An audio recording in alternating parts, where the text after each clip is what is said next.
Our sign language interpreter tonight is Philip Omondi. Let's begin with the very latest in the education sector, where over 900,000 students will begin their KCSE theory examinations Monday under enhanced security protocols. The new measures include a rotation system for supervisors and invigilators among schools, plus personalized question papers. And as Ann Musungu now reports, this innovative changes aim to prevent cheating and transform Kenya's examination process.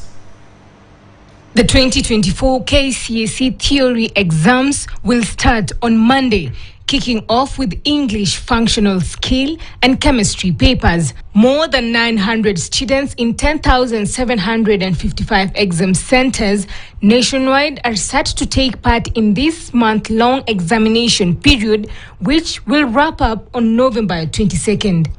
Also, in a bid to fortify exam integrity, this year's KCSE introduces a dynamic new protocol. Supervisors and invigilators will now circulate among different schools, creating a robust defense against potential cheating schemes.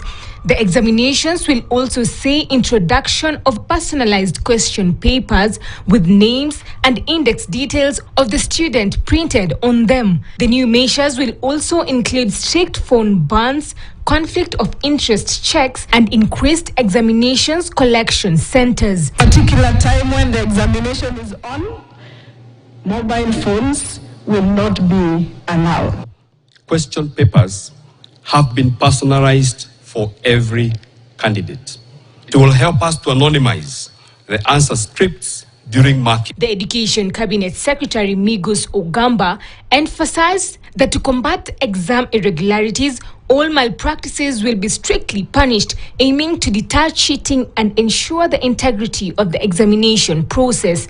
Each candidate will now face personal responsibility for any exam irregularities, as new measures shift accountability from collective punishment to individual consequences for cheating in exams. Government shall have no mercy on anyone who will be found engaging in examination offences or malpractices. Meanwhile, CAPSHA Chair Johnson Zioka urged TSC to promptly post grade 9 teachers, emphasizing the need to address shortage for a smooth grade 8 and grade 9 transition.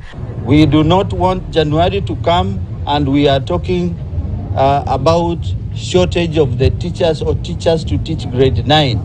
The posting should be done within this holiday. And as the time comes for January opening of schools, we expect those